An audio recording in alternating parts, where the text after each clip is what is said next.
कल हमारी sulphuric acid के बारे में बात हो गई, ठीक है, या सल्फर के जितने भी ऑक्सो एसिड्स थे उनके बारे में बात हो गई थी कि उनका स्ट्रक्चर कैसा रहेगा। ठीक है, ये सब मैंने बता दिए, थायो सल्फ्यूरिक एसिड तक आपको बता दिए थे सारे। ठीक है, अब हम क्लोरीन के एसिड्स को देखने जा रहे हैं, क्लोरीन के ऑक्सी एसिड्स को। देखो, बस इतना याद रखो, ओ के साथ कौन लगेगा? एच। ओ के साथ कौन लगेगा? एच। क्लोरीन आपका यहां पर ऑक्सीजन के साथ में लग जाएगा, तो पहला स्ट्रक्चर याद हो गया। ठीक है, HClO आप जानते हो ना किसे बोलते हैं? मैंने पढ़ाया था आपको, हाइपोक्लोरस एसिड। HClO क्या है? Hypo chlorous acid. नहीं बेटा, सैटरडे को नहीं बताया था। क्या चीज? नहीं नहीं, ये मेरा ऑलरेडी बना हुआ पेज है उस पर। ठीक है, HClO2 ये क्या हो गया? Chlorous acid. क्या हो गया? Chlorous acid.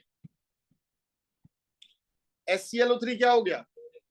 ये हो गया क्लोरिक एसिड। Chloric acid. और ये क्या हो गया? HClO4 पर क्लोरिक एसिड। पर क्लोरिक एसिड। ठीक है, अब इनके स्ट्रक्चर क्या होंगे?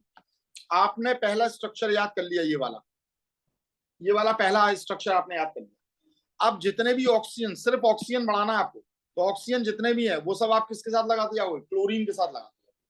किसके साथ लगाते जाओगे? क्लोरीन के साथ में। दूसरा भी इसके साथ में लगा दिया, तीसरा भी इसके साथ में लगा दिया, तो ये HClO4 के आपके स्ट्रक्चर हुआ। तो स्ट्रक्चर याद रहेगा, शेप तो अपन बाद में भी देखेंगे, स्ट्रक्चर याद रहेगा। ऑक्सीजन जितने भी हैं वो क्लोरीन से डबल बॉन्ड से जोड़ते जाना है।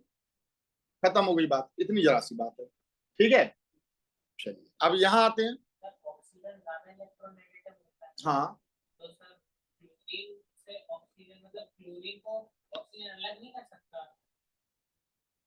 क्लोरीन को पूरा नहीं खींच सकता, इतना इलेक्ट्रोनेगेटिविटी का डिफरेंस नहीं है। इलेक्ट्रोनेगेटिविटी का डिफरेंस कितना क्या होता है? Phone, fluorine oxygen nitrogen, chlorine bromine iodine. ठीक है, तो वो कहां पर लग रहा है?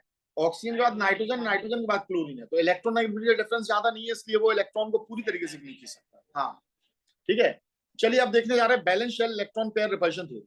मैंने आपसे कहा था ये सभी स्ट्रक्चर में इस बात को बहुत अच्छे से याद रखना, किसी का भी आप स्ट्रक्चर बनाओ तो उस पर लोन पेयर कितने हैं वो लिखना आपके लिए बहुत जरूरी है कि भाई लोन पेयर कितने हैं। जैसे यहाँ सल्फ्यूरस एसिड में आपके सल्फर पर लोन पेयर है, और ये लोन पेयर आपको किसके लिखने पड़ेंगे? स्पेशली आपको याद रखना है मिडिल वाले, जो मिडिल वाला होता है उसके लोन पेयर को याद रखना।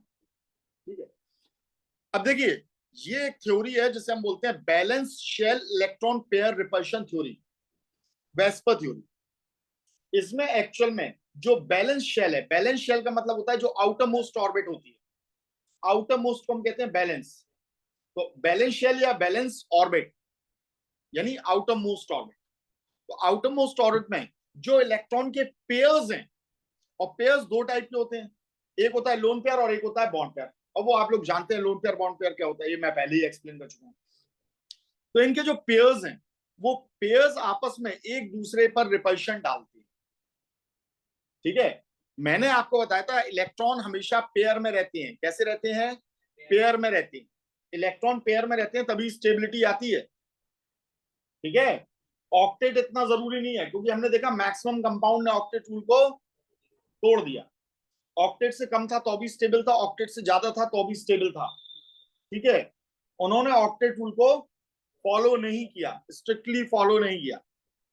तो स्टेबिलिटी का नया रूल क्या है? सारे इलेक्ट्रॉन पेयर रहना चाहिए। और अगर इलेक्ट्रॉन पेयर्ड होते हैं, अगर इलेक्ट्रॉन कैसे होते हैं? पेयर्ड होते हैं, तो दो टाइप के पेयर बन सकते हैं, लोन पेयर बन सकता है और बॉन्ड पेयर। और पेयर ही पेयर पर रिपल्शन डालता है। दो इलेक्ट्रॉन साथ में रह रहे हैं और वो एक दूसरे पर रिपल्शन नहीं डाल रहे हैं, क्यों नहीं डाल रहे शर्मा जी?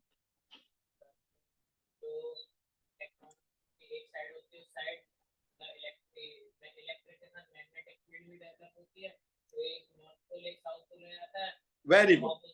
देखो भैया, दो इलेक्ट्रॉन्स हैं, इलेक्ट्रॉन्स दोनों पर नेगेटिव चार्ज, और हमें मालूम है सेम चार्ज एक दूसरे को क्या करता है? रिपेल। क्या करता है? तो इन्हें रिपेल करना चाहिए, पर पेयर के अंदर इलेक्ट्रॉन एक दूसरे को रिपेल नहीं करते। क्यों नहीं करते?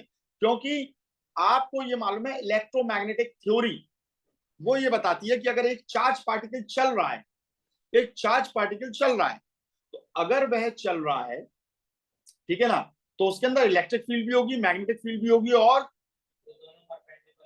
एक दूसरे के परपेंडिकुलर होंगे दोनों fields. Fleming's left hand rule यही बताता है। तो आप कहोगे यहाँ इलेक्ट्रॉन चल कहाँ रहा है? देखो, एक तो न्यूक्लियस के चारों ओर घूम रहा है, और दूसरी बात अपनी एक्सिस पर भी रोटेट कर रहा है। तो एक क्लॉकवाइज करता है और एक एंटी क्लॉकवाइज, इसीलिए इसे उल्टा करके बनाया जाता है। तो अब यहां पर इसका अगर साउथ पोल हो गया मैग्नेटिक फील्ड का, तो यहाँ नॉर्थ पोल हो गया। अब ये ऑपोजिट पड़ा हुआ, तो यहाँ नॉर्थ पोल हो जाएगा और यहाँ क्या हो जाएगा? साउथ पोल हो जाएगा। अब ये ऑपोजिट पोल एक दूसरे को क्या करेंगे? अट्रैक्ट। तो इन्हें चिपक जाना चाहिए, पर ये चिपकते क्यों नहीं है? क्योंकि इलेक्ट्रिक फील्ड सेम टाइप की है, तो ये एक दूसरे को क्या कर रही है? रिपेल। तो एक सर्टेन बैलेंस बनाकर दोनों एक दूसरे के साथ में रह लेते हैं, दोनों एक दूसरे के साथ में रह लेते हैं। अब ऐसे ही एक और पेयर उठाओगे, तो ये पेयर पेयर पेयर के बीच में रिपल्शन होगा, पर पेयर के अंदर जो इलेक्ट्रॉन है उनके बीच में रिपल्शन नहीं होता है, पेयर पेयर के बीच में रिपल्शन होता है। पेयर भी मैंने आपको बताए थे, दो टाइप के पेयर होते हैं, एक होता है लोन पेयर और एक होता है बॉन्ड पेयर। ठीक है, अब ये रिपल्शन का ऑर्डर क्या है इसे समझना। लोन पेयर एक दूसरे पर बहुत कस के रिपल्शन डालता है, सबसे कस के रिपल्शन डालता है। क्यों, उसका भी रीजन मैं अभी आपको बता रहा हूं। ठीक है, लोन पेयर और बॉन्ड पेयर के बीच में कम रिपल्शन होता है, और बॉन्ड पेयर के बीच में बहुत कम रिपल्शन होता है। देखो बेटा, सबसे पहले अगर मैंने जैसे एक एटम ले लिया हाइड्रोजन, दूसरा भी मैंने एटम ले लिया हाइड्रोजन, ये हाइड्रोजन का एक न्यूक्लियस है, इस हाइड्रोजन का एक न्यूक्लियस है, इसने एक इलेक्ट्रॉन दिया, इसने एक इलेक्ट्रॉन दिया, कौन सा पेयर बना? Bond pair. इस पे पार्शियल नेगेटिव चार्ज है, और ये क्या है? बॉन्ड पेयर है भैया। बॉन्ड पेयर तुम देख रहे हो, दो न्यूक्लियस से हेल्ड है, दो तो संभालने वाले हैं, मम्मी और पापा दोनों संभाल रहे बहुत अच्छे से, इसकी केयरिंग कर रहे हैं, दो दो न्यूक्लियस हैं। ठीक है, अच्छा लोन पेयर में क्या होता है? लोन पेयर में एक ही एटम है, उसी का न्यूक्लियस है, और दोनों इलेक्ट्रॉन उसी के हैं। बात समझ में आ रही है? तो सिंगल पेरेंट चाइल्ड हो गया ये, दो दो न्यूक्लियस नहीं संभाल रहे, तो थोड़ा सा उद्यमी टाइप का होगा ये।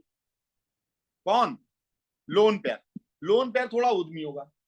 ठीक है, अब ये सोचो, ऐसे सिंगल चाइल्ड, दो सिंगल चाइल्ड आपस में मिलेंगे, तो ये दोनों आपस में ज्यादा लड़ेंगे कि नहीं? रिपल्शन ज्यादा होगा। अच्छा, दो यहां पर बॉन्ड पेयर होंगे, दो अगर बॉन्ड पेयर होंगे, तो दोनों के मम्मी पापा उसका ध्यान दे रहे हैं, दे रहे हैं कि नहीं? तो इनके बीच में रिपल्शन कैसा लगेगा? कम लगेगा। मम्मी पापा समझाएंगे नहीं बेटा, अपने जैसों से लड़ना नहीं चाहिए, तो समझाएंगे। ठीक है, और बीच का कब लगेगा? जब एक लोन पेयर हो और दूसरा क्या हो? बॉन्ड पेयर हो, तो थोड़ा सा रिपल्शन बीच का हो जाएगा। कैसा हो जाएगा?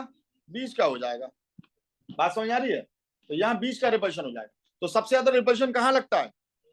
लोन पेयर में, उससे कम लोन पेयर और बॉन्ड पेयर में, और सबसे कम बॉन्ड पेयर में। क्या ये बात समझ में आ गई अच्छे से? सभी को समझ में आ गई है बेटा? ठीक है, बस ये समझ में आ गया तो सबसे बढ़िया है। जैसे हमने ये एटम लिया, इस एटम में बड़े गौर से देखिएगा, ये क्या है? दो एटम के बीच में लग रहा है ना, दो एटम्स के बीच में लग रहा है ना, तो ये क्या हो जाएगा? Bond pair. ये भी क्या है? Bond pair. और ये दोनों क्या हैं? Lone pair. अब ये सब एक दूसरे पर रिपल्शन डालेंगे, सब एक दूसरे पर रिपल्शन डालेंगे। सबसे मैक्सिमम रिपल्शन कहां होगा? लोन पेयर के बीच में, जो सबसे ज्यादा दूरी पर एक दूसरे से जाने की कोशिश करेंगे। इससे कम रिपल्शन कहां होगा? लोन पेयर और बॉन्ड पेयर के बीच में, इन दोनों में इससे कम रिपल्शन होगा। ठीक है, इससे कम रिपल्शन होगा ये। ठीक है, और सबसे कम रिपल्शन क्या होगा? कहां होगा? तो इसकी वजह से अब ये क्या हो जाएगा? ये बी एक दूसरे के ज्यादा पास आ जाएंगे। यहां रिपल्शन कम है ना, क्योंकि इससे ज्यादा रिपल्शन ये डाल रहा है, ये डाल रहा है, और ये इसके और पास आ जाएगा। इसके क्यों पास आ जाएगा? क्योंकि इनके बीच में लगने वाला रिपल्शन सबसे मैक्सिमम है। तो ये सबसे ज्यादा जगह कौन घेरेंगे? लोन पेयर सबसे ज्यादा हिस्सेदारी ये लेंगे।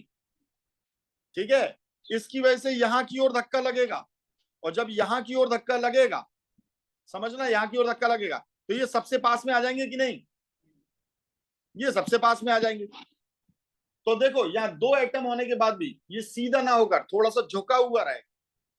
ठीक है, तो यहां सबसे मिनिमम रिपल्शन है, किसके बीच में सबसे मिनिमम रिपल्शन है? समझ में आ गई बात? नहीं आई? बोलो बच्चों।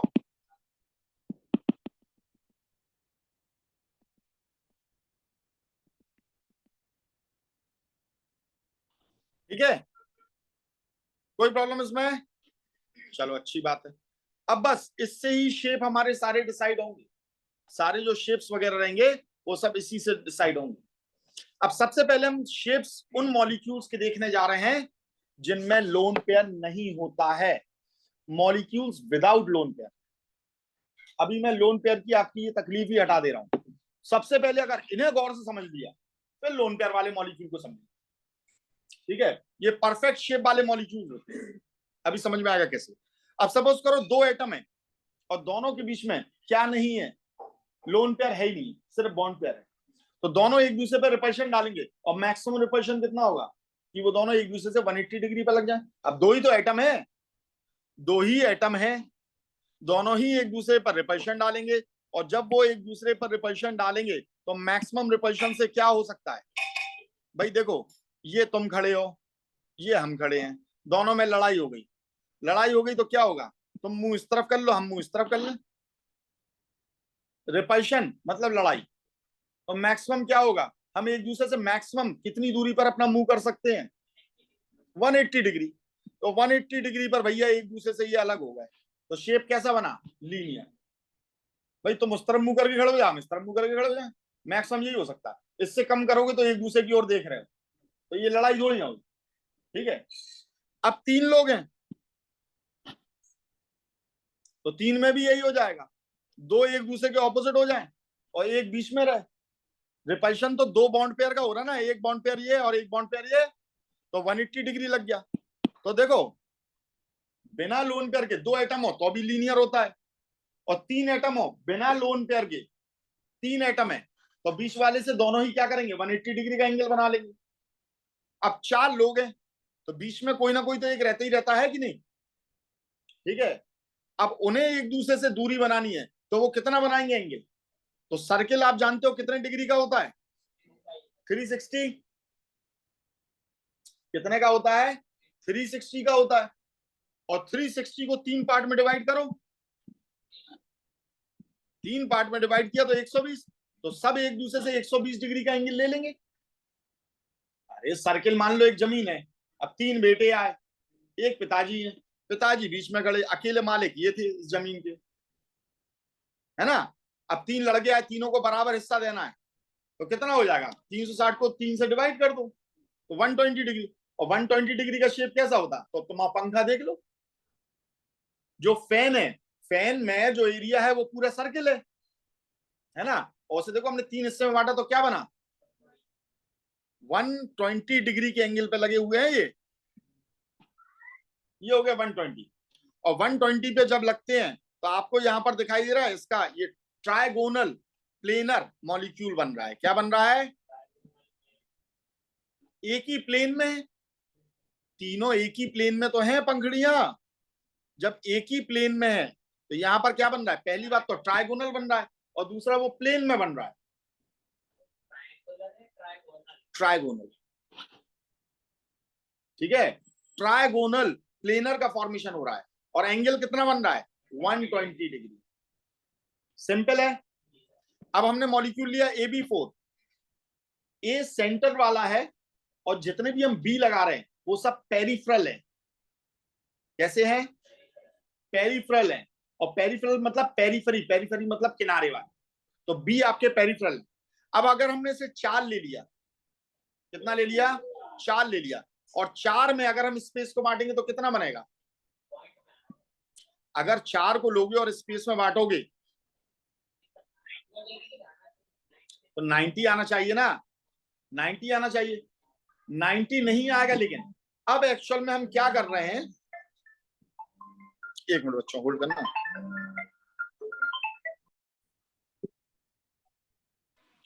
हाँ भाई, तो हम यहाँ पर बात कर रहे थे कि ये जो आप कह रहे हो कि एक को हमने चार भाग में बांटा तो आपका 90 डिग्री आना चाहिए। बिल्कुल आएगा, अभी आएगा। ठीक है, लेकिन वो लोन पेयर की प्रेजेंस की वजह से आता है, उसे अपन बाद में समझेंगे। अभी तुम इसे सर्किल को अब तुम मान लो स्फेयर, ये क्या है, एक स्फेयर, और स्फेयर में एक को अगर आपने बीच में रखा और बाकी सबके 4 भाग करना है तो आपको क्या करना पड़ेगा, यहाँ कितने डिग्री का एंगल बनेगा चारों के बीच में, 90 में प्लेनर बन जाएगा। कितना बन रहा,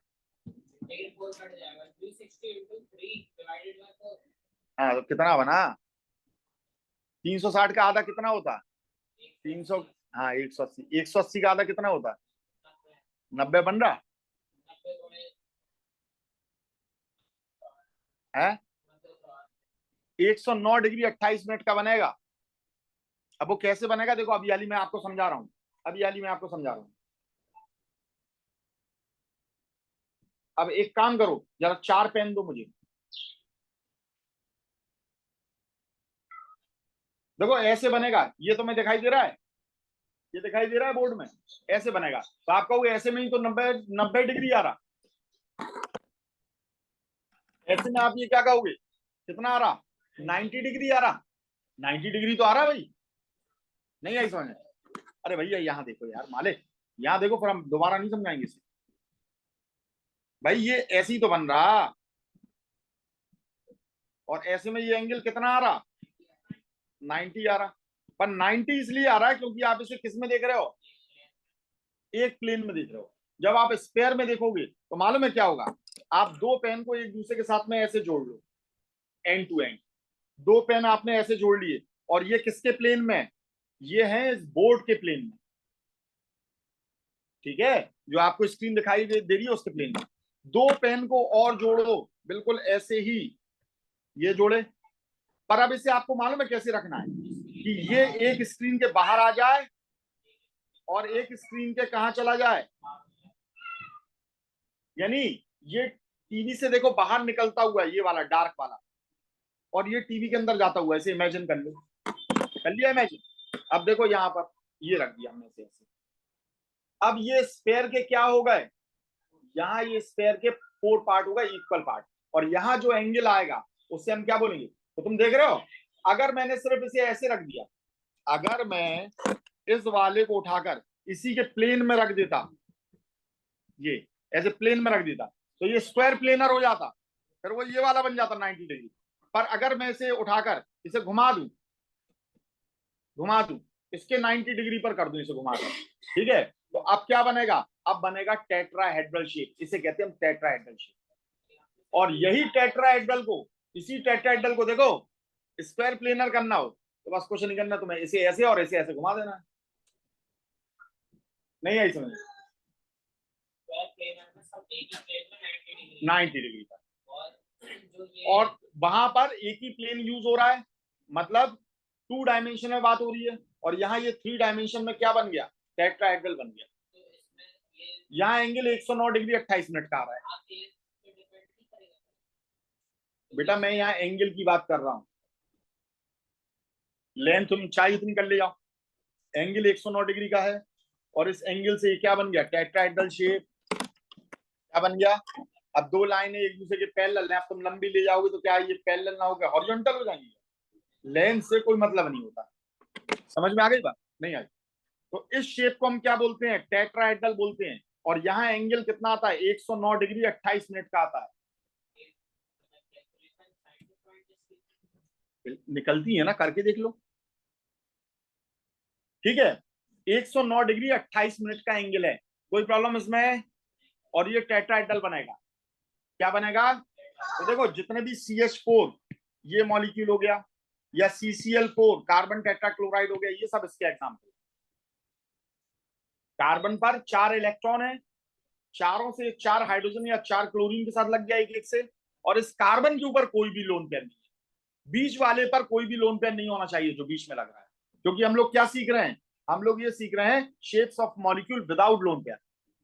पेरिफेरल पे चाहे कितने हो उनकी परवाह नहीं करना, नहीं तो तुम उनका भी लोन पेयर देखने लगो, लोन पेयर हमेशा सेंटर वाले का देखना है, पेरिफेरल वाले का नहीं देखना है, तो सेंट्रल वाले पर लोन पेयर नहीं होना चाहिए, तो टेट्राहेड्रल बन जाएगा।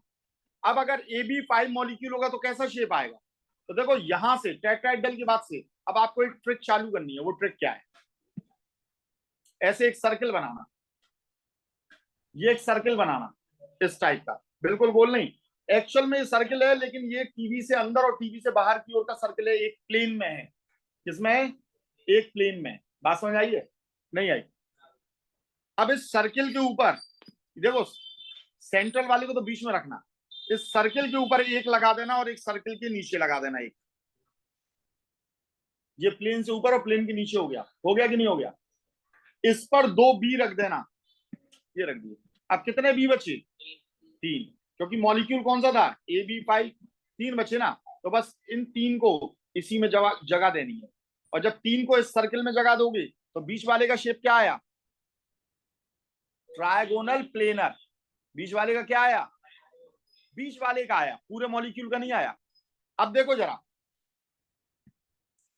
अगर हम यहां देखें, ये पहले हम बी रख दें, यहां पर ये रख दिए 3 बी, ठीक है। अब अगर ऊपर वाले से हम देखें तो ऊपर वाले से यहां क्या बन रहा है? इसकी लाइन इससे जोड़ो इमेजिनरी, इसकी इससे जोड़ो और इसकी इससे जोड़ो, क्या बना? एक पिरामिड नहीं बनाई? क्या बना? पिरामिड बना ना। अच्छा, ये इससे जोड़ो, ये इससे जोड़ो और ये इससे जोड़ो, तो ये 2 पिरामिड हो गए कि नहीं हो गए? हो गए कि नहीं? तो हमने क्या बोल दिया? Bipyramidal, bipyramidal. Bi मतलब 2 है इसलिए। और ये क्या बन रहा है? ट्रायगोनल बन रहा है। वो ट्रायगोनल प्लेनर था वहां, लेकिन उससे कुछ तो अलग नाम होना चाहिए, तो हमने दोनों को जोड़ दिया, तो ट्रायगोनल बाय पिरामिड। अब इसमें देखो, ऊपर वाले से तो सबका एंगल कितना बनेगा? 90 डिग्री, लाल कलर से दिख रहा है 90 डिग्री, और इनका आपस में कितना बन रहा है? 120 डिग्री। तो 120 डिग्री और 90 डिग्री के यहां पर एंगल्स का फॉर्मेशन हो रहा है, ठीक है।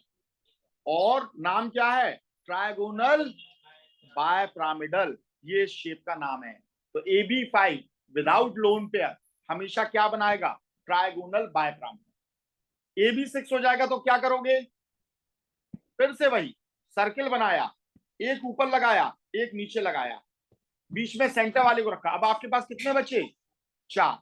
4 कैसे रखोगे? तो बनी बात है, उसे ऐसे ही रखोगे। तो यहां पर ये 4 रख दिए, बिल्कुल बी बी हमने ये रखा। अब ये कैसा शेप बन रहा, देखो जरा, स्क्वायर। और ऊपर से क्या बन रहे हैं? 2 पिरामिड। कितने पिरामिड बन रहे हैं? 2। 2 पिरामिड को क्या कहोगे? Bipyramidal. और क्या लग जाएगा? स्क्वायर। तो क्या बन जाएगा इसका शेप? स्क्वायर बाय पिरामिडल, ठीक है। पर स्क्वायर बाय पिरामिडल ना बोलकर हम इसे बोलते हैं ऑक्टाहेड्रल। क्या बोलते हैं? तो इसे स्क्वायर पिरामिडल नहीं बोलना, इसे बोलोगे ऑक्टाहेड्रल। हमने इसे ऑक्टा क्यों कहा? ऑक्टा मतलब तो 8 होता, इसमें 8 क्या है? कहाँ है?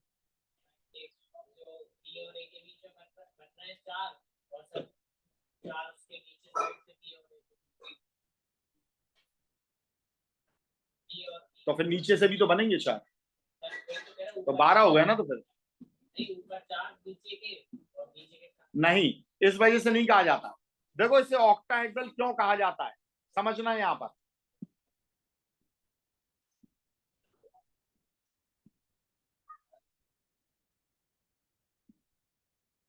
इसे ऑक्टाहेड्रल क्यों कहा जाता है, जरा समझना यहां पर।